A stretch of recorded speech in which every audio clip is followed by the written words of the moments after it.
नमस्कार, आपके साथ मैं हूं विद्यानाथ झा। धर्म संकट आप देख रहे हैं और देश अभी एक धर्म संकट में फंसा ही हुआ था कि अविमुक्तेश्वरानंद क्या शंकराचार्य हैं या नहीं हैं।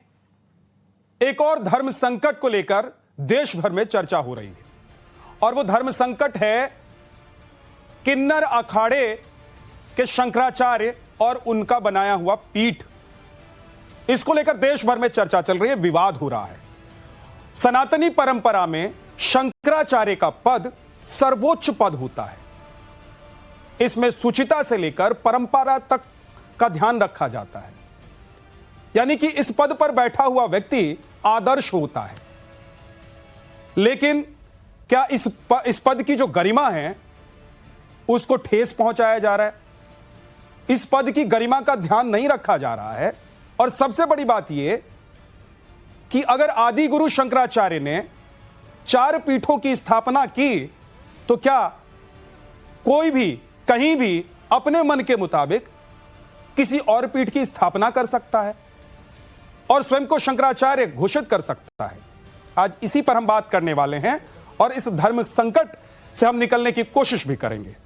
आज हमारे खास मेहमान हैं हिमांगी सखी शंकराचार्य, जो आपने खुद को घोषित किया है, लोग कह रहे हैं, और आपने अपनी पीठ की स्थापना भी कर दी है। बहुत बहुत स्वागत है आपका। एक बार जोरदार ताली भी बजा दीजिए। महादेव, हर हर महादेव। हमारे साथ इस कार्यक्रम में सुजाता पांडे जी भी हैं जो सवाल करेंगी। विवेक सिंह जी हैं हमारे साथ, डॉक्टर विवेक सिंह, बहुत बहुत स्वागत है आपका भी।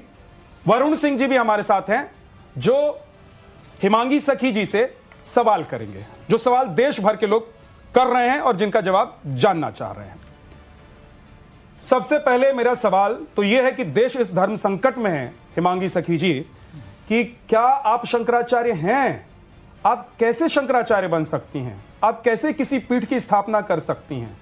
आपने खुद को स्वयंभू शंकराचार्य कैसे घोषित कर दिया? पहली बात तो स्वयंभू शंकराचार्य जो वर्ड है, तो मैंने अपने आप को स्वयं घोषित नहीं किया है। हमारा समाज और किन्नर अखाड़े के संस्थापक ऋषि अजय दास और अन्य संत उस मंच पे उपस्थित थे, भगवा पार्टी उपस्थित थी और उन सब के बीच में मुझे शंकराचार्य घोषित किया। किन्नर समाज का शंकराचार्य घोषित किया गया। हमारे 500 किन्नरों के बीच में शंकराचार्य किन्नर समाज का घोषित किया गया। तो स्वयंभू में कैसे हो गई? स्वयंभू आप ऐसे हो गई कि ये ऋषि अजय दास आपके लोग हैं, वो वहां पर जो सनातनी बैठे हुए थे, जो भगवा पहनकर बैठे हुए थे, वो भी आपके ही लोग हैं। तो ऐसे तो आज आपने कहा कि मैं शंकराचार्य ऐसे बन सकती हूं, है ना, कल कोई दूसरा व्यक्ति, कल लक्ष्मी जी कहेंगी कि भाई मैं भी, लक्ष्मी त्रिपाठी कहेंगे कि मैं भी शंकराचार्य बन जाऊंगी। तो इस देश में सनातन में पीठ की एक परंपरा है, आदि गुरु शंकराचार्य की एक परंपरा है, एक व्यवस्था है, उसको आप तोड़ रही हैं। आप सनातनी का अपमान कर रहे हैं। पहली बात तो यह है, सनातन का अपमान का तो सवाल ही नहीं पैदा होता है यहाँ पे, है ना। और जहां तक किन्नर समाज की बात आती है, किन्नर समाज के उत्थान की मैं बात करती हूं हमेशा, और इतने वर्ष बीत गए, किन्नर अखाड़ा बना 10 वर्ष हो गए, 10 years हो गए किन्नर अखाड़ा बन के। कौन से किन्नरों को शिक्षित दिया है समाज ने? संत समाज की अगर मैं बात करूं, खुद शंकराचार्य बनकर आप ये कह रही, खुद कैसे नहीं? खुद कैसे? आपने परंपरा को फॉलो किया, उसका पालन किया? क्यों नहीं? परंपरा क्या परंपरा है शंकराचार्य बनने की परंपरा? देखिए, परंपरा की जहां तक बात है, आज से नहीं, आई वॉज 17 years old, बच्ची थी जब मैं, तब से मैं वैष्णव संप्रदाय में थी, शास्त्रों का अध्ययन किया, ब्रजभूमि वृंदावन में रही और श्रीमद् भागवत भगवत गीता का अध्ययन किया। तो परंपरा की बात आप मुझसे कर रहे हैं। क्या मुझे परंपरा नहीं पता? क्या मैंने परंपराओं का पालन नहीं किया? मैं आपसे पूछ रहा हूं कि आप शंकराचार्य बन गए हैं ना, शंकराचार्य बनने की परंपरा क्या है, पद्धति क्या है, क्या रीति रिवाज है आदि गुरु शंकराचार्य ने जो स्थापित देखिए किया? जी, अगर मैं आपको बता दूं, आप आदि गुरु शंकराचार्य की अगर बात करते हैं तो मैं स्पष्ट बता दूं कि पहली बात तो जितनी भी शंकराचार्य हैं, है ना, पहले वो मुझे प्रमाण दे कि कौन से शास्त्र में वर्णन है कि आदि गुरु शंकराचार्य जी ने शंकराचार्यों की स्थापना की थी, 4 मठ की स्थापना की गई। हाँ। 4 मठ के पुजारियों की स्थापना की गई थी आदि शंकराचार्य जी के बाद ने, मगर चारों शंकराचार्यों को शंकराचार्य उन्होंने कभी चारों मठ के बनाए नहीं, और अगर बनाए हैं तो मैं कहती हूं पहले वो तो बताए फिर मेरे से सवाल करें। तो फिर आप क्यों बन रही हैं शंकराचार्य जब उन्होंने नहीं बनाया? तो तो मैं तो पहली बात 5वीं शंकराचार्य अपने आप को घोषित नहीं किया है। हमने कहा है हम हमारे, मैं भी नहीं, मेरे समाज के लोगों ने कहा है कि हमारे समाज का प्रथम किन्नर शंकराचार्य और प्रथम पीठ, और वो भी कौन सी? आप जिस तरह की बात कर रही हैं, समाज की बात कर रही हैं, पुष्कर पीठ की बात।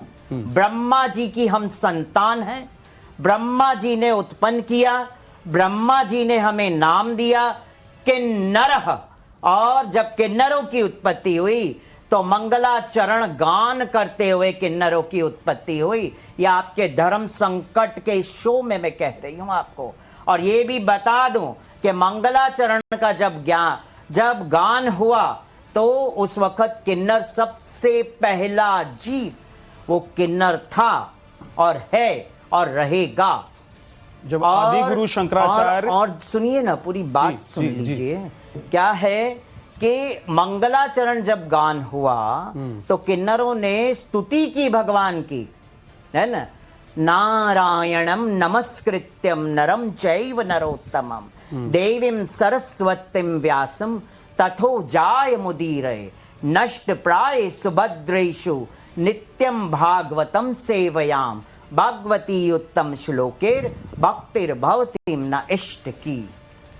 हे कृष्ण करुणा सिंधु दीन बंधु जगतपते गोपेश गोपिका कांतम श्री राधा कांतम नमस्तुते। देखिए, एक सेकंड, आपने ये मंगल स्तुति की है, तो ये मंगल स्तुति तो बहुत सारे सन्यासी करते हैं। जिन ग्रंथों को आपने पढ़ा है, बहुत सारे साधु सन्यासी हमारे देश में, मुझे लगता है लाखों करोड़ों की संख्या में साधु सन्यासी हैं जो करते हैं। तो सब कल आपने कहा कि हमारे समाज के शंकराचार्य मैं हूं, तो ऐसे देश में ब्राह्मण समाज का अलग है ना, हाँ। बाकी जितने भी समाज के लोग हैं सब कहेंगे कि मेरा भी एक पीठ और मैं भी शंकराचार्य। कल विद्यानाथ झा भी जाकर कह देंगे कि भाई साहब मैं अब आज से संन्यास ले रहा हूं और मैं शंकराचार्य बन जाऊंगा। देखिए, एक चीज मैं बताऊं, ब्राह्मण कहेगा या शूद्र भी कहेगा हमारा शंकराचार्य, तो ये गलत बात है। मैं अगर बताऊं, मैं लॉजिकली बात करती हूं। देयर आर 3 जेंडर्स आर बोना फाइड, है, पुरुष, स्त्री और किन्नर। ये शास्त्रों में वर्णन है इसके बारे में। ये तीनों जेंडर के, मैं जात पात की बात नहीं कर रही, मैं जेंडर की बात कर रही हूं, है ना। किन्नर समाज आज जिस दौर से गुजर रहा है उन्हें उनका शंकराचार्य चाहिए। धर्मांतरण की बातें आती है किन्नर समाज के अंदर, जिहाद की बातें आ रही है, किन्नर समाज प्रताड़ित हो रहा है, सनातनी बच्चा पलायन हो रहा है मुस्लिम बनने के लिए, जबरदस्ती उनको मुस्लिम बनाए। तो ये शंकराचार्य कहां हैं, कहां बैठे ये शंकराचार्य, क्यों नहीं आगे आ रहे हमारे किन्नर समाज के उत्थान की बात। एक तो आप अलग से अपना पीठ बनाकर तो शंकराचार्य बन के, और आप फिर अपमान ये भी कर रही हैं कि बाकी जो शंकराचार्य हैं ये वो कुछ नहीं कर रहे। इसमें मतलब मुझे तो लग रहा है कि आपको आदि गुरु शंकराचार्य के समक्ष करवध होकर सनातनी समाज से देखिए माफी मांगनी चाहिए। देखिए, आपने परंपरा को तोड़ दिया है। परंपरा तोड़ा नहीं है, आपने परंपरा को आगे बढ़ाया परंपरा है। को तोड़ दिया। किन्नर समाज का अपना शंकराचार्य, किन्नर समाज का अपना, कहते हैं ना, धर्म होना चाहिए किन्नर समाज का भी, ठीक है ना। अलग से धर्म बनाऊंगी ना, क्यों नहीं, और ये धर्म के साथ ही जुड़े। हेमांगी जी, मेरा एक और किन्नर संप्रदाय भी होना चाहिए हमारा। सुनिए मेरा आज सुनिए जी, पहले एक बात मैं आपको बता दूं, किन्नर समाज का अपना संप्रदाय होना चाहिए जो आज तक नहीं हुआ, और ना किसी संतों ने ये सोचा कि किन्नर समाज को मेन स्ट्रीम में लाने के लिए, उनको शिक्षित करने के लिए उनका अपना एक किन्नर संप्रदाय होना चाहिए। आज बीजेपी सरकार की अगर मैं बात कर लूं, आदरणीय प्रधानमंत्री नरेंद्र मोदी जी की मैं बात कर लूं, तो उन्होंने किन्नर समाज के उत्थान के लिए 12 से 15 योजनाएं किन्नर समाज के उत्थान के लिए लेकर आए। हेमांगी जी, आपकी बात मेरी पूरी बात मैं सुन मुझे रहा हूं। काटिए मत, मुझे पहले मैं देखिए जी, मुझे वॉकआउट करने पे मजबूर मत करिए। सुनिए मेरी पहले पूरी बात मेरी सुनिए। देखिए आप पॉलिटिकल हो जा रही हैं। संप्रदाय नहीं, सुनिए पहली मेरी बात को मत काटिए, मेरी बात पूरी सुनिए। मैं आपकी बात भी बहुत अच्छे से ध्यान से सुनूंगी और उसका आपको जवाब भी दूंगी, ठीक है ना? तो पहले प्रश्न पूछ लें, सुन लीजिए पहले मेरी पूरी बात। एक बार सुन लीजिए। प्रधानमंत्री जी ने 12 से 15 योजना लाए कि नहीं लाए किन्नर समाज के लिए? लाए ना। उन्होंने अपना कर्तव्य पूरा किया किन्नर समाज के प्रति। तो मैं आदरणीय प्रधानमंत्री नरेंद्र मोदी जी के आगे नतमस्तक हूं, मगर शंकराचार्य और प्रधानमंत्री नरेंद्र मोदी जी के सामने नतमस्तक। अरे तो क्या हो गया, प्रधानमंत्री एम्बिशन है आपका, राजा, आपका देश का राजा है। राजा के सामने शंकराचार्य नहीं होता है। एक सेकंड सुनिए, मेरी बात सुनिए ना। आप मुझे बताइए पहली बात तो, मैंने आपकी बात सुन लिया। सुन नहीं रहे आप, खुद अपना बता रहे हैं। मेरी बात सुन लीजिए कि पहली बात नरेंद्र मोदी जी ने, प्रधानमंत्री जी ने अपना कार्य किया। क्या संत समाज ने अपना कार्य किया? क्या शिक्षित किया किन्नरों को? क्या उठाया, मुंह उठा के महामंडलेश्वर बना दिया, मुंह उठा के सन्यास दीक्षा दे दिया? मतलब क्या सन्यास के बारे में कुछ मतलब जिसको आपने नहीं बनाया उसको मुंह उठा के? हेमांगी जी देखिए, मैंने आपके एक बात बता दूं, मतलब आप जो करेंगी वो सब ठीक है, जो कोई और कर देगा वो मुंह उठा के कर देगा। देखिए एक चीज है, मैं तो आज की बात, आज मैं शंकराचार्य बनी हूं, अभी कुछ ही दिन हुए है कि नहीं? उससे पहले 10 वर्षों से क्या चल रहा है? क्यों देखिए उठा के? हेमांगी जी, मैंने आपकी बात सुना, एक मिनट, एक सेकंड, उठा के मैंने किन्नर महामंडलेश्वर बना दिया। मैंने आपका सम्मान के साथ सुना। महामंडलेश्वर का मतलब उनको पता भी है, आचार्य महामंडलेश्वर बना दिया। आप ममता कुलकर्णी की बात कर रहे हैं? नहीं, ममता कुलकर्णी की क्यों बात करूंगी? वो तो किसी काम की नहीं है। ममता कुलकर्णी कभी इधर कभी उधर। हेमांगी जी देखिए, मैंने आपकी सुना, आई डोंट नो, एक सेकंड, मैंने आपकी बात को भी नहीं जानता। मैंने आपकी बात सम्मान पूर्वक सुना, आप मुझे सुन लीजिए। अरे आपने मेरी बात सुनी नहीं, आप तो सुना रहे, हम कहां पे बोले? अभी हम तो बोले ही नहीं है। देखिए आपने कहा कि शंकराचार्य जो है नतमस्तक नहीं होता है, शंकराचार्य जो है प्रवचन देता है, शंकराचार्य जो है सही रास्ता दिखाता है, वो प्रधानमंत्री हो कोई हो। और शंकराचार्य जो है ना सबका होता है, किसी वर्ग विशेष का नहीं होता है। शंकराचार्य पूरे सनातन धर्म के लिए होता है। अब मेरा प्रश्न सुन लिया। अब देखिए आपने मुझे रोक दिया, अब आप मेरी बात नहीं सुन रही है। मैंने आपकी बात सुना ना, एक बार सवाल मुझे, अभी आप मेरा सवाल सुनिए। देखिए शंकराचार्य ने 4 मठ की स्थापना किया था, आप उनकी बात को नकार रही है। 5वां मठ के कोई जो है उनकी नहीं था। एक सेकंड, आपका 5वां है ना, आपका 5वां है। आप मुझे ये बताइए, मुझे एकदम बेसिक बताइए, जो सन्यासी होता है, जो दंडी सन्यासी होता है, जिसको वेदांत का, जिसको जो है सभी धार्मिक ग्रंथों का नॉलेज होता है, वह शंकराचार्य होता है। प्रोसेस से है तो शंकराचार्य डिसाइड करता है कि उसके बाद होने वाला शंकराचार्य कौन होता है, वो जिस मठ के आता है। उसके बाद काशी विद्वत परिषद डिसाइड करते हैं कि कौन शंकराचार्य होता है। आपके केस में काशी विद्वत परिषद ने डिसाइड किया है, किसी शंकराचार्य ने डिसाइड किया है, आदि शंकराचार्य ने डिसाइड किया है। आप कैसे अपने आप को शंकराचार्य कह सकते हैं? जरा एक पेपर देंगे आप मुझे? जी, मैं 4 कोने जो भी मेरे प्रश्न है ये जनमान्य के प्रश्न है। मुक्तेश्वरानंद ने भी इसके ऊपर बहुत बड़ा जवाब दिया था कुंभ के दौरान। ये 4 पेज फाड़ के उन्होंने कहा था ये 4 कोने हैं। इसमें हेमांगी सखी बताए ब्रह्म कमल बीच का पीठ कहां है जो होना चाहिए, तो वो है पुष्कर पीठ, ब्रह्म कमल पीठ, जो बीच में हमारा किन्नर शंकराचार्य स्थापित हो। तो अब मैं बताती हूं वो बीच का पीठ, ठीक है ना? और ये अभी मुक्तेश्वरानंद भी जान ले कि मैं उनको भी यही जवाब दे रही हूँ। किसी वेद में है कि कहीं लिखा गया, शंकराचार्य ने खुद कहीं लिखा है क्या ये? ठीक है, आप बताइए उसके बाद। वेद की बात तो छोड़ दीजिए, आजकल तो वेद भी बहुत तोड़ मरोड़ के अपने हिसाब से वेद भी बना दिए गए हैं। पर आपने पढ़ा है मूल वेद? अरे सुनिए ना, आप, मैं पूछ रही हूँ। एक बात बताओ, मूल वेद की बात हम तो भगवान से भी प्रश्न करते हैं, तो आप शंकराचार्य से नहीं कर सकते? सुन लीजिए बेटा, बिल्कुल क्या है ना, मेरे से जो वेद की बात करेगा ना, पहली बात तो वो वेदांत हो, और पहली बात तो वो मेरे मुख से अगर वेद की बात सुननी है तो वो मेरी तरह नपुंसक हो, मेरी तरह वो किन्नर हो, तब मुझसे वो बात करे, तो वरना बात ही ना करे। श्री कृष्ण भगवान ने जब अर्जुन को गीता का ज्ञान दिया था, तो अर्जुन ने कहा था कि मुझे ये समझ के ज्ञान देना कि मुझे कुछ नहीं आता। सुजाता जी, पहले सवाल का और विवेक जी के सवाल का मेरा जवाब। परंपरा आपने कहा फॉलो किया, उसको बताइए। अरे परंपरा छोड़ो, ये देखो छोड़ इधर, कैसे सकते हैं? मैं बता रही हूँ, मत छोड़िए, आप पढ़ के आप पकड़ के रखिए परंपरा, ठीक है ना। ये है, तोड़ दिया, ठीक है ना, 4 कोने हो गए और ये बीच का हो गया ब्रह्म कमल पीठ। ये आपने बना दिया, ये मैंने क्या, ये तो है। और आप समय की मांग भी है, उसकी कोई महत्ता नहीं। विद्यानाथ जी, एक सेकंड, मेरे सवाल का सबकी महत्ता बोलते हैं, इन्होंने डाइवर्ट कर दिया। महत्ता है, मैं ऐसा थोड़ी कह सकती आप कह रही थी शंकराचार्य कुछ नहीं कर रहे तो कैसी महत्ता बता? मेरे सवाल का उन्होंने जवाब नहीं दिया। देखिए, बहस हो रही है, डाइवर्ट हो गया। सुनिए ना विवेक जी, परंपरा का कहाँ पालन किया? आप शंकराचार्य बनी, एक करके उनके सवालों का जवाब तो मिलना मैंने चाहिए। कहा अनादर कर दिया परंपराओं का। अभी आपने जो परंपरा है शंकराचार्य बनाते हैं या फिर काशी विद्युत परिषद बनाते हैं, आपको तो कैसे काशी बनी? विद्युत परिषद किसने बनाया था जी? नहीं तो आप मतलब आप सब शंकराचार्य कुछ जी वही रिजेक्ट कर रही हैं प्रोफेसर हिमांशु आदि जी। शंकराचार्य जी ने काशी तो विद्युत ये परिषद भी सनातन की बनाया था, सारी मुझे नहीं परंपराओं मालूम। को आप रिजेक्ट करके शंकराचार्य बन बनने रही आप भी हैं। मानेंगे। मालूम, देखिए, तो काशी विद्युत परिषद भी आदि शंकराचार्य जी ने गठन अच्छा चलिए, मुझे एक देखिए, चीज आप- मालूम है, विवेक जी एक मिनट रुक जाइए। मुझे एक चीज मालूम है, बोलिए।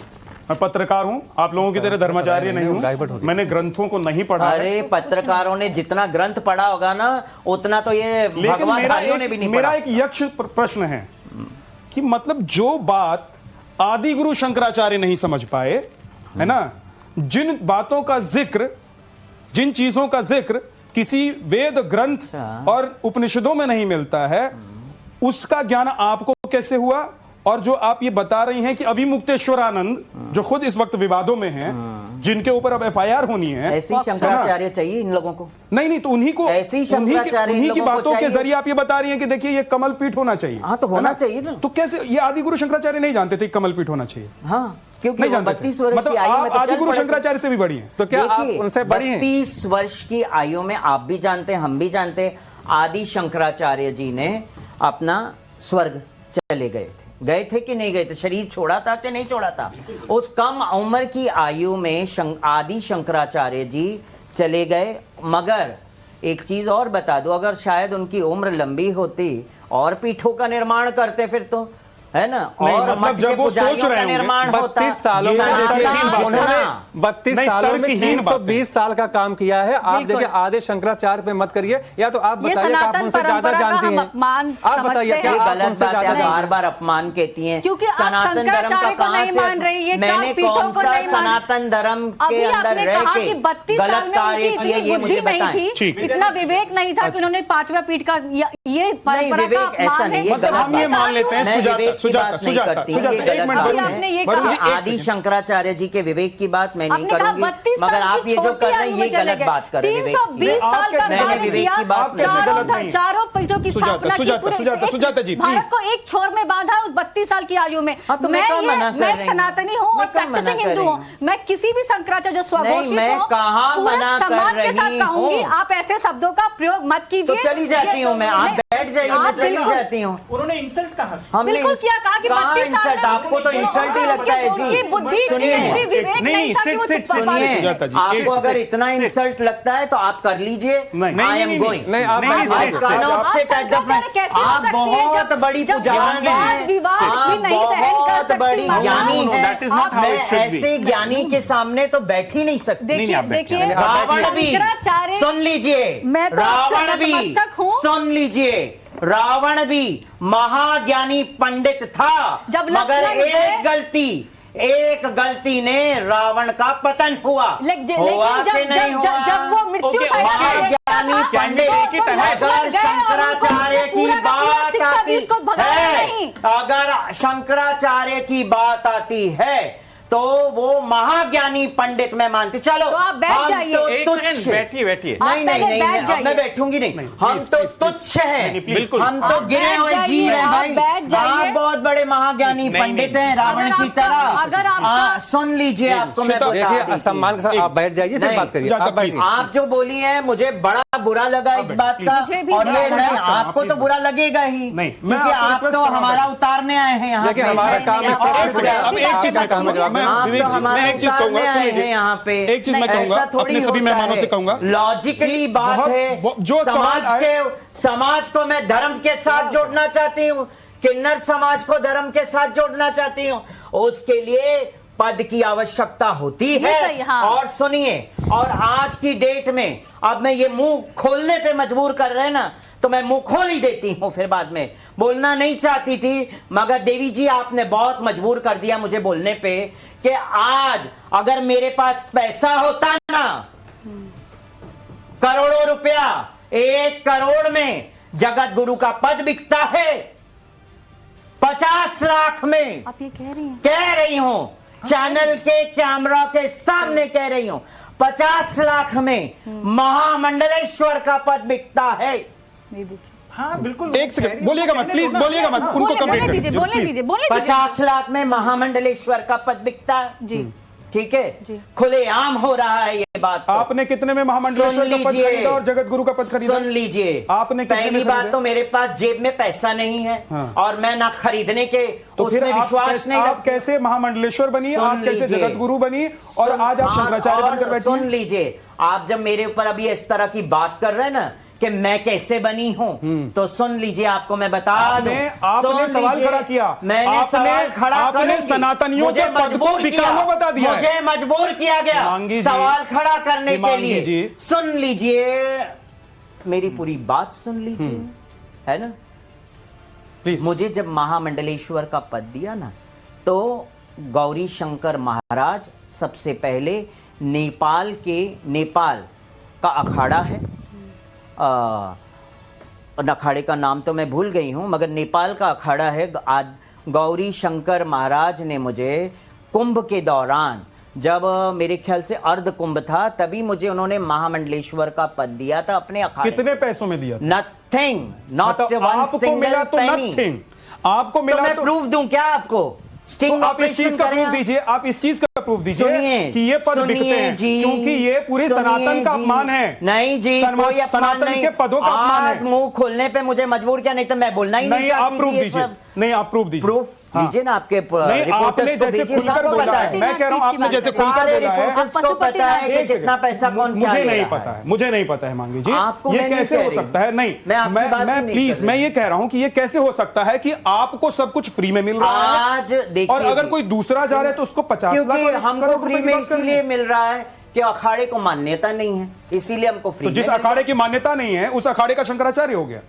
किस अखाड़े की मान्यता नहीं? आपका किन्नर अखाड़े की तो मान्यता है ना, आपके अखाड़े की मान्यता रजिस्टर्ड है ना। किसने अखाड़ा ऋषि अजय दास ने रजिस्टर्ड करवाया। तो फिर लक्ष्मी जी क्यों नहीं? लक्ष्मी जी अभी, हाँ, वो शंकराचार्य क्यों नहीं बन सकते? वो भगवान जाने, उसको पूछिए। जिस अखाड़े की उन्होंने स्थापना की, या जिस अखाड़े को बनाया, ये गलत बात है। ऋषि जी ने जिसकी, ऋषि अजय दास ने अखाड़े की स्थापना की। किन्नर अखाड़े की स्थापना इसीलिए की कि किन्नर समाज के उत्थान की बात उन्होंने की। वो अखाड़ा कहाँ गया? हाँ, वो अखाड़ा है ना। किसका है? ऋषि अजय दास का है। तो उस अखाड़े ये स्वामी लक्ष्मी नारायण त्रिपाठी जो हैं, हाँ, वो उस अखाड़े से संबंध नहीं रखती? नहीं, आचार्य महामंडलेश्वर रखती थी। ऋषि अजय दास ने उनको नोटिस दिया, निकाल दिया। ऋषि अजय दास नोटिस देने वाले क्यों?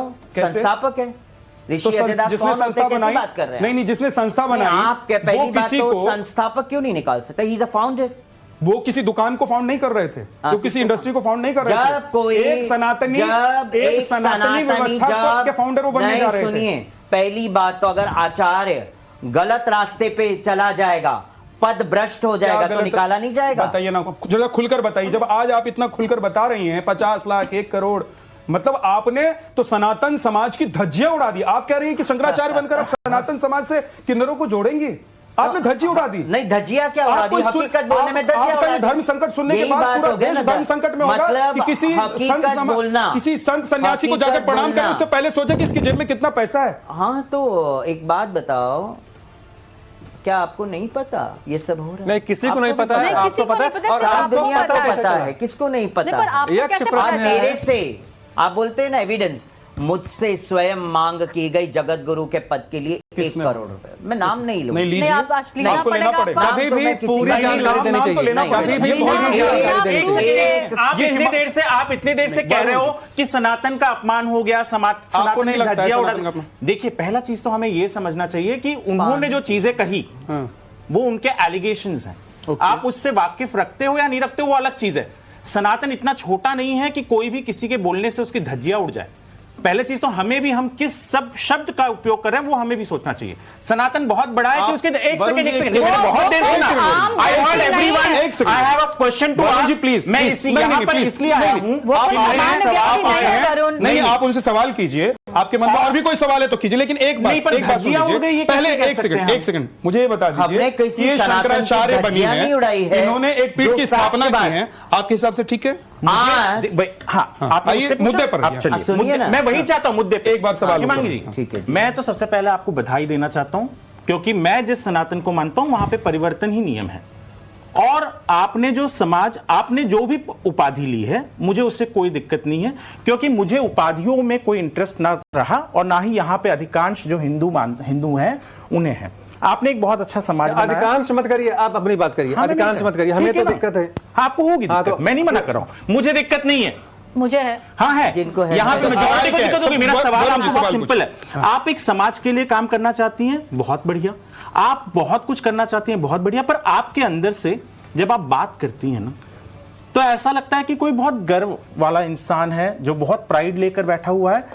और अफसोस की बात ये लगती है कि I don't want to use the name, but there are many people in Bollywood जो इस तरीके से बात करते हैं क्योंकि कुछ देर के लिए उन्हें पब्लिसिटी चाहिए और निकल जाना चाहते हैं, और आपके अंदर से वो चीज झलकती है। आप घमंड क्यों कर रहे हैं? आप ये कह रहे हैं कि आप घमंडी हैं, आप ये कह रहे हैं कि आपकी बातों में वो दिखाई देता है, आप ये कह रहे हैं कि आप सिर्फ सुर्खियों में बने रहने के लिए, सिर्फ सुर्खियों में बने रहने के लिए, पब्लिसिटी के लिए, किसी स्टार की तरह या किसी फिल्म एक्टर की तरह, एक्ट्रेस की तरह आप अपनी बात कहते हैं। जवाब दीजिए। मैं एक ही चीज कहूंगी कि मुझे पब्लिसिटी की जरूरत नहीं है और मैं पब्लिसिटी के पीछे भागती नहीं हूं। अगर ऐसा होता तो मैं शायद यहाँ पे भी नहीं आती। यहाँ पे आई हूँ तो इसीलिए आई हूँ कि आप सबके साथ बैठ के चर्चा वार्तालाप हो इसके ऊपर और समाज को एक मैसेज दें, हम समाज को अवगत कराएं सच्चाई क्या है, उसके लिए बैठे। पब्लिसिटी लेके मैं क्या करूँगी? पहली बात तो ये है, पब्लिसिटी के लिए ज़रूरी नहीं है कि हमें यहाँ बैठना है। आजकल तो सोशल मीडिया इतना है, वहाँ पे भी इंसान बैठा अपने घर में भी बैठ के कर सकता है सारी चीज़ें। मुझे पब्लिसिटी की ज़रूरत नहीं है। मैं मेरे समाज के उत्थान की बात करती हूँ, मैं मेरे समाज को शिक्षित करना चाहती हूँ। ये वो कह रहे हैं, सुन लीजिए, घमंडी ठीक है, इट्स ओके, थैंक यू। आपने कहा ना कि घमंड झलकता है, तो मैं एक बात कहूँ ना, मैं सारे एलिगेशंस लेने को तैयार हूँ। You people are right, I No. I'm totally wrong, I tell you. You people are right. Himangi Sakhi is totally wrong. And let it be, I am wrong. जिसको सोचना है वो सोच ले कि हिमांगी सखी गलत है, हिमांगी सखी स्वयंभू है। तो जिसको सोचना है सोच ले। उससे मुझे आप इमोशनल क्यों हो रहे हैं? उससे मुझे कोई फर्क नहीं, क्योंकि मेरे समाज को किसी ने शिक्षित करने की सोची नहीं है। मेरे समाज को धर्म का ज्ञान देने का किसी ने नहीं सोचा है, सिर्फ पद देने का सोचा है कि उनको महामंडलेश्वर बना दे, उनको सन्यास दे दे, जैसे हरिगिरी महाराज सन्यास देते हैं किन्नरों को। तो उनको सन्यास पद्धति के बारे में आप नहीं बताएंगे। चलो, अगर हरिगिरी महाराज को सन्यास की पद्धति नहीं भी पता हो तो जैसे हम लोग कॉलेज में टीचर्स और स्कॉलर्स को अपॉइंट करते, तो हम भी अपॉइंट करें उनको और उनको शिक्षित करें कि भाई ये सन्यास की पद्धति है, ये सन्यास की पढ़ाई है, आप ये पढ़ाई करें और आप फिर बाद में सन्यास दीक्षा ले सकते हैं, है कि नहीं? मगर आजकल कैसे चल रहा है कि बिना स्टडी किए उनको सन्यास। मुझे बड़ा बुरा लग रहा है कि मैं क्या कहूँ। यही तो हम चाहते हैं। मेरा बहन बेटा, मेरा एक ही कहना है, हिमांगी सखी, पानी पी लीजिए। नहीं, मुझे कुछ नहीं पीना है।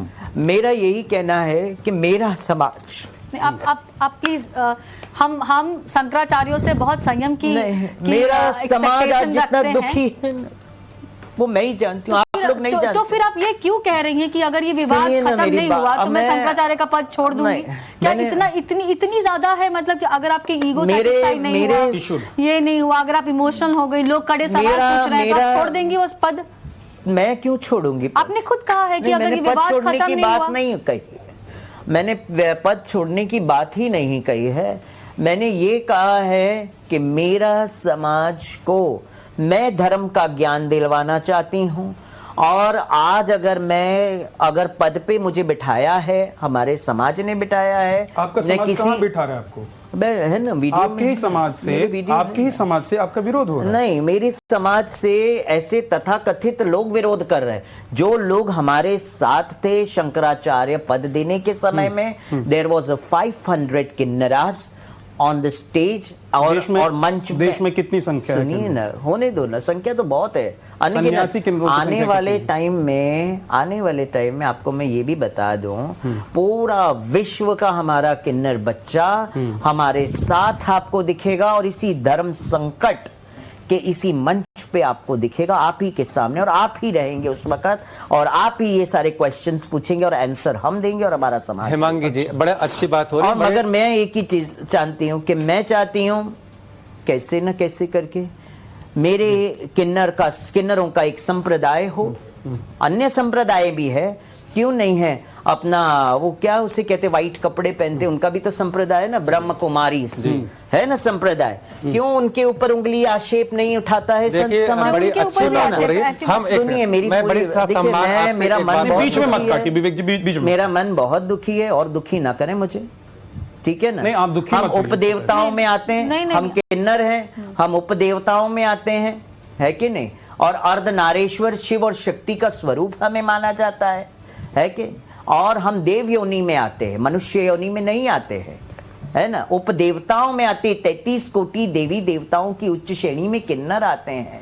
कब तक किन्नरों का, हम जैसे धर्म के पद पे बैठे किन्नरों का बहिष्कार करते? एक चीज बताइए, आप धर्म की आज मैं एक ही चीज कहूंगी, इस धर्म संकट टाइम्स नाउ पे बैठी हूं, तो मैं यही कहूंगी विद्यानाथ जी, विद्या देना पुण्य का काम है, पाप का काम नहीं है विद्यानाथ जी। और मेरे समाज को मैं मठ के साथ साथ गुरुकुलम की तैयारी करूंगी, और उस गुरुकुलम में मैं ऐसे स्कॉलर्स अपॉइंट करूंगी जिसमें धर्म शास्त्र का ज्ञान मेरे समाज को मिले, और मेरे समाज कर्म कांड का भी ज्ञान ले। इस तरह की गुरुकुलम में हर जगह स्थापित आश्रम नहीं समाज में ही झगड़ा होगा, समाज में झगड़ा होगा। कर रही हैं तो आपने अभी तक कुछ किया क्यों नहीं? लेकिन मैं कुछ अब आपके पर्सनल सवाल आपसे करना चाहता हूं, आपके निजी जीवन के बारे में थोड़ा सा मैं चाहता हूं कि हमारे दर्शक समझे।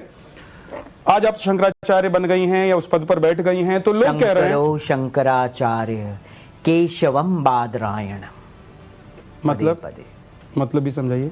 बस शंकराचार्य, उनको हम प्रणाम करते हैं। शंकर ही शंकराचार्य हैं, उसका अर्थ ये होता है शंकराचार्य। हाँ, मतलब आदि गुरु शंकराचार्य के बारे में हाँ, कि वो स्वयं शंकर का स्वरूप है, आदि शंकर है, अंश है। बिल्कुल सही बात है। मैं कह रहा हूं कि आज आप जहां पर हैं उसके विरोध में बहुत सारे लोग खड़े हो गए हैं। हम सब लोग भी आपसे सवाल कर रहे हैं, लेकिन आपका जन्म कहां हुआ, आपका बचपन कैसा रहा, माता पिता कौन थे, थोड़ा उसके बारे में बताइए। जन्म मेरा गुजरात बड़ौदा में हुआ। गुजराती फैमिली से आती हूँ।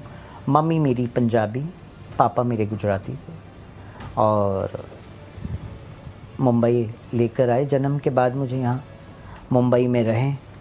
बचपन में माता पिता का देहांत हो गया। मेरे पिता फिल्म डिस्ट्रीब्यूटर रहे हैं, राज कपूर जी की कई फिल्में डिस्ट्रीब्यूट की है। विश्वकर्मा ओवरसीज फिल्म कंपनी के नाम से उनकी कंपनी थी, प्रोप्राइटर थे वो उसके। मेरी मम्मी डॉक्टर भी रही हैं। मेरे पापा पहले ही एक्सपायर्ड हो गए बचपन में। स्कूलिंग प्रॉपर हो नहीं पाया पापा के जाने के बाद। उसके बाद मेरी मम्मी मेंटली प्रॉब्लम से गुजर रही थी। पापा के एक्सपायर्ड होने के बाद पागलों की तरह इधर उधर घूमना करना, तो हमारा बचपन जो है बड़ा कष्टदायी बीता है, ठीक है ना। खाने के लिए जो रोटी होती है ना, वो भी हमें कोई पका के खिला के देने वाला। हमारे रिश्तेदार हमसे मुख मोड़ लिए थे। हमारे नाना नानी होते हुए भी हमको कोई पूछने नहीं आता था। मेरी मम्मी के सिस्टर ब्रदर सब होते हुए कोई नहीं पूछने क्यों नहीं आता पूछना? था। बस उन्होंने लव मैरिज कर लिया। लव मैरिज का पहले बहुत विरोध होता था, परिवार वाले लव मैरिज को मानते थे, और मेरे नाना और उनका परिवार तो कट्टर पंजाबी। लोगों ने हमारा शोषण किया। असॉल्ट भी आपको किया गया क्या बचपन में? बचपन में मेरे साथ कई बार यौन शोषण हुआ, जबरदस्ती। किसको मैं मेरे दिल की बात बताऊं? किसने किया? आपके मेरे पड़ोसी। रिश्तेदार क्या करेंगे? रिश्तेदार तो कोई आते ही नहीं थे पूछने, ना पापा की तरफ से ना मम्मी की तरफ से। पड़ोसी ने मेरा बार बार यौन शोषण हुआ मेरा। मैं समझ में नहीं आता था मैं किसको क्या बोलूं। बिन माँ बाप के बच्चे। तो लास्ट में मैंने कैसे भी करके मैंने अपने घर को गिरवी रखा, मुंबई के फ्लैट को, और मैंने मेरी बहन की शादी के लिए मेरे पड़ोसियों से कहा कि कुछ ऐसा हो तो भाई, बच्ची है, बिन माँ बाप की हैं, कहीं ऐसा ना हो कोई रास्ता गलत अपना ले। तो उनकी कैसे न कैसे करके घर के पेपर्स गिरवी रखे, मैंने मेरी बहन की शादी कर। बड़ी थी छोटी? छोटी थी मेरे से, कम उम्र में मैंने शादी करानी पड़ी क्योंकि कोई आई नहीं थी। उसको विदा करने के बाद मेरा मन बड़ा ये हो गया कि अब मुझे इस समाज में नहीं रहना है, क्योंकि समाज शोषण पे शोषण कर रहा था मेरा। तब तक जब मैं मेरे जो पड़ोसी थे जिनको मैं अंकल आंटी मानती थी, अंकल आंटी थे नहीं, वो मुझे घर में, अपने घर में बर्तन, झाड़ू, पोछा सब करवाते थे। ऐसा शोषण के मैंने जो घर रेंट पे दिया था उसका भी पैसा खा जाते थे।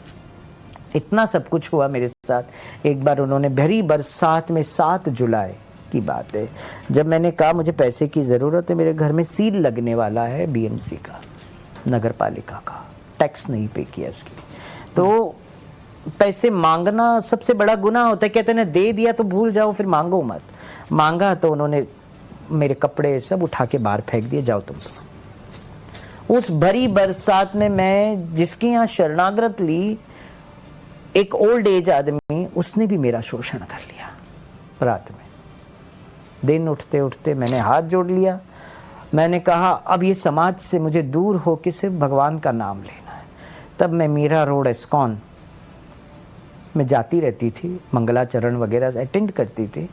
मैं उस मीरा रोड इस्कॉन में गई, वहाँ शरणागत लिया और वहाँ सेवा करना चालू किया। सुबह मंगला आरती 4:30 बजे मैं उठती थी, मंगला आरती अटेंड करते थे। भगवान बोलते हैं ना, 108 माला का जाप हम करते थे, और हर रोज श्रीमद् भागवत और भगवत गीता के एक श्लोक का अध्ययन इस्कॉन में होता है, ये आप सब भी जानते हैं, और मैं भी उसका अध्ययन करती थी। फिर आप मुंबई छोड़ के चली गई या मुंबई में रही? नहीं, वृंदावन या मथुरा जाना कैसे हुआ? फिर आध्यात्मिक जो आपकी यात्रा थी, इस्कॉन मीरा रोड के वनमाली प्रभु ने लेटर दिया और मुझे दिल्ली भेजा। दिल्ली राधा पार्थ सारथी टेम्पल है, वहाँ रही मैं। वहाँ रहने के बाद मेरा मन था कि मैं कैसे न कैसे करके मेरे कान्हा की भूमि पे जाऊँ, जहाँ मेरे कान्हा की लीलाएं होती है। तो मेरे बड़े मन में बहुत उत्कंठा थी, तो मैं ब्रजभूमि वृंदावन चली गई। और ब्रजभूमि वृंदावन में जैसे ही गई तो मीरा रोड के कुछ डिवोटीज मुझे मिले। उन्होंने बोला आप यहाँ कैसे? मैं बोला मैं पहली बार है। बोले रहने का मैं नहीं है, मुझे कुछ पता। आपने सबको बता दिया था कि आप नहीं, मैंने किसी को नहीं बताया, मैंने किसी को नहीं बताया। छुपा के रखा? छुपा के। क्यों छुपा के रखा? क्योंकि ओरिएंटेशन नहीं छुपाऊंगी तो किन्नर को आश्रम में या कहीं जगह मिलती है। उस वक्त कोई आश्रम में जगह नहीं। आपने कब बताया? मैंने आपको बताती हूँ पूरी बात। जब मैं वृंदावन में गई, इस्कॉन में मुझे स्थान मिला रहने के लिए, वृंदावन इस्कॉन में खाने के लिए रोटी मिला और सेवा मिली बुक्स डिस्ट्रीब्यूशंस की। और उस वक्त मैं सिर्फ लुंगी पहनती थी, वाइट कलर की कुर्ता पहनती थी और एक चादर ऊपर ओढ़ लेती थी, बस इतना ही था मेरा स्वरूप। तो आपका असली नाम पहले क्या था? मेरा जन्म जो नाम था हेमंत। मतलब आप एज अ लड़का पैदा हुई, मतलब समाज ने आपको नपुंसक मेल जिसको कहते हैं, जैसे नपुंसक मेल होता है ना, वैसे जो मतलब प्रजनन नहीं कर सकता है वो उसको। तो मैं मेल तो पैदा हुई जरूर, मगर मेरे अंदर की जो फीलिंग, जो भाव वो अलग ही थे बचपन से ही। और लोगों को पता तो चलता था कि भाई ये लेडीज की तरह उठना बैठना बात करना ये सब चीजें हैं। तो जब मैं इस्कॉन में आई तो मुझे ये सब पहनना, ओरिएंटेशन को छुपाना पड़ा, क्योंकि मुझे छत चाहिए सर पे, खाने के लिए रोटी चाहिए। और मुझे बचपन से उत्कंठा थी शास्त्रों की, बचपन से। और उसके बाद मैं वहाँ रह के सेवा करने लगी। मुझे गुरु मिले इस्कॉन में। वेद व्यास प्रिय स्वामी मेरे जीवन के, आध्यात्मिक जीवन के सर्वप्रथम गुरु मेरे वेद व्यास प्रिय स्वामी हैं। मैंने सुना कि आपने वृंदावन भी छोड़ दिया। मैं सब बताती हूँ आपको, है ना। तो मुझे गुरु ने कहा कि I want you to take a knowledge of Bhakti Vaibhav, भक्ति शास्त्री कोर्स आप करें और भक्ति वैभव कोर्स करें। तो मैंने कहा गुरुदेव मुझे कोर्स करके क्या करूँगी, मैं तो सेवा में तल्लीन हूँ, बस मुझे और कुछ नहीं चाहिए। मेरा श्याम मुझे मिल गया और मुझे क्या चाहिए, मेरे तो गिरधर गोपाल, दूसरो न कोई, जाको सर मोर मुकुट मेरो पति सोई। तो गुरु ने मुझे गुरु दीक्षा दी कार्तिक की पूर्णिमा में। गुरु दीक्षा दे के उन्होंने मुझे कहा कि अब आप भक्ति शास्त्री का कोर्स करो। फिर मैंने भगवत गीता का कोर्स किया, ईशो उपनिषद का कोर्स किया, नेक्टर ऑफ डिवोशन का कोर्स किया। उस दौरान की बात कर रही हूँ, बहुत पुरानी बात है ये। आज मैं 45 साल की हो गई हूँ, 45 से ज़्यादा मेरी एज है, और उस वक्त मेरी एज कुछ नहीं थी। ये सवाल जो है इसका मुझे लग रहा है कि बहुत सारे लोग जवाब जानना चाहते होंगे कि एक वो है कि एक लोगों के बीच में एक बात होती है कि किन्नरों की जब मृत्यु हो जाती है तो अंतिम प्रक्रिया जो होती है, क्रिया जो होती है, उस वक्त अंधेरे में या तो उसको किया जाता है या बाकी जो आम लोग होते हैं उनसे छुपा कर किया। क्या ये सत्य है, और अगर ये सत्य है तो ऐसा क्यों किया जाता है, इसके पीछे क्या वजह है? देखिए, ये तो कभी कभी कई लोगों ने पहले ये प्रथा बना रखी कि अंधेरे में लेके जाना, रात में लेके जाना, है ना। ये तो कहीं शास्त्र में वर्णन ऐसा है नहीं कि आधी रात को किन्नरों को लेके जाया जाता है। शिव पुराण में भी वर्णन नहीं, उत्पत्ति का वर्णन सब जगह है, मगर जो आधी रात को लेके जाने का ये कहीं शास्त्र में वर्णन, ये अपना जो है ना एक बना दिया कि भाई आधी रात को लेके जाना, दुनिया को दिखना नहीं चाहिए कि किन्नर की अर्थी उठ रही है। देखिए, जो किन्नर जिस जात का है, मुस्लिम समाज का अगर किन्नर है, जो बच्चा मुस्लिम में पैदा हुआ, उसको कब्र में जाना चाहिए। जो सनातनी है, उन जो सन्यासी है, उनकी समाधि बनती है, और आराध्य जोगती होती है। जो आराध्य जोगती किन्नर होते हैं, जो जोग लेके चलते हैं, उनका दहन होता है, उनको जलाया जाता है, बिठाते हैं, लकड़ियां लगाते हैं और फिर दाह संस्कार दिया जाता है। मगर कई सारी फिल्मों में जो बताया जाता है कि चप्पल मारते हैं, ये सब गलत प्रथाएं हैं। ये लोगों को भ्रमित किया जाता है। और आज आपके चैनल के माध्यम सबसे छुपाकर अंतिम यात्रा पर ले जाते हैं कि नहीं ले जाते? नहीं लेके जाते हैं। कोई दिक्कत नहीं है? नहीं, कोई दिक्कत नहीं है। देखिए, आने वाले टाइम में अगर मेरी हिमांगी सखी की अंतिम यात्रा निकलेगी तो क्या आप लोगों के सामने नहीं निकलेगी? मैं तो खुद चाहती हूँ पूरे विश्व के कांधों से मेरा डोला निकले। तो जिनके घरों में किन्नर पैदा हो, आप उनको क्या संदेश देना चाहती हैं? जो समाज किन्नरों को आज भी पैदा किया हुआ किन्नर देखा है? नहीं, मतलब जो भी बाहर आके कहे कि मैं किन्नर हूँ, तो आप ऐसे माँ बाप को क्या संदेश देना चाहेंगे, और उन किन्नरों को क्या संदेश देना चाहेंगे? उनको किस तरफ जाना चाहिए? एक ही चीज कहूंगी कि उन माता पिताओं को, अगर आपके घर में इस तरह का बच्चा है तो उसे निग्लेक्ट मत करिए, उसे घर से मत निकालिए। क्या वो आपके पास आ सकते हैं? आ सकते हैं। आप आश्रय देंगी? दूंगी। ऐसी कोई प्रक्रिया भी होती है कि आपके समाज में शामिल होना है तो उसकी कोई? हमारे समाज में मैंने बताया ना, किन्नर संप्रदाय है। ठीक। संप्रदाय में क्या होता है, बच्चा आता है, शिक्षा लेता है, दीक्षा लेता है, आगे का अपना कार्य करता है। बहुत बहुत शुक्रिया, बहुत बहुत शुक्रिया। आपने अपना वक्त निकाला और हर सवाल का खुलकर आपने जवाब दिया। मुझे लगता है बहुत तीखे सवाल हमारे पैनलिस्टों ने भी पूछे, मेरे से भी जितने सवाल थे मैंने सारे सवाल पूछ दिए आपसे। बहुत बहुत शुक्रिया, और आप लोगों का भी बहुत बहुत शुक्रिया हमारे साथ जुड़ने के लिए। धर्म संकट में आज इतना ही। आप देखते रहिए नवभारत।